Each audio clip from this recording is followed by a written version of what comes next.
Current కోతలపై బుకాయిస్తున్న మంత్రి ఉత్తమ్ కుమార్ రెడ్డికి strong counter ఇచ్చారు కేటీఆర్. కాంగ్రెస్ కండువా కప్పడానికి రేవంత్ రెడ్డి కేకే ఇంటికి వెళ్లినప్పుడే కరెంటు పోయిందని సురకలంటించారు. బీఆర్ఎస్ ఉన్నప్పుడు కరెంటు ఎలా ఉందో ఇప్పుడు ఎలా ఉందో అందరికీ తెలుసన్నారు కేటీఆర్. ప్రభుత్వం 24 గంటల కరెంటు పాలసీ మేము కొనసాగిస్తున్నాం. రాష్ట్రంలో ఎక్కడ కూడా ఒక్క నిమిషం కూడా పవర్ ఫెయిలియర్ లేదు అని చెప్పి నేను మనం చేస్తున్నా. వ్యవసాయానికి కానీ వ్యాపారానికి కానీ ఇండ్లకి కానీ. దానికి అదనంగా మేము ఇండ్లకి 200 యూనిట్లు ఉచితంగా ఇస్తున్న విషయం కూడా మరి తెలంగాణ ప్రజానీకానికి తయారు చేస్తున్నాం.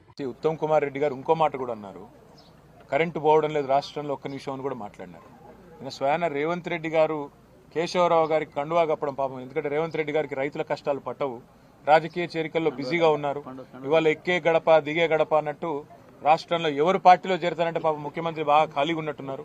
వాళ్ళ ఇళ్లలోకి పోయి మరీ కండువాలు కప్పుతా ఉన్నారు. ఆయన కేశవరావు గారి ఇంటికి పోగానే అక్కడ కరెంటు పోయింది. ఇది నేను చెప్పడం కాదు, రాష్ట్రం అంతా చూసింది, టీవీలో కూడా వార్త వచ్చింది. కాబట్టి కరెంటు పోతున్నదా ఉంటున్నదా, కేసీఆర్ ఉన్నప్పుడు నీళ్ళు ఎట్లుండే, కేసీఆర్ ఇవాళ రేవంత్ రెడ్డి గారు కాంగ్రెస్ వచ్చినాక నీళ్ళు ఎట్లుంది, కేసీఆర్ ఉన్నప్పుడు కరెంట్ ఎట్లుండే, ఇవాళ ఎట్లున్నది రాష్ట్రంలో అందరికీ కూడా తెలుసు. ఉత్తమ్ కుమార్ రెడ్డి గారు ఎంత బుకాయించినా ఎన్ని చెప్పినా వాస్తవాలుగానే ఉంటాయి.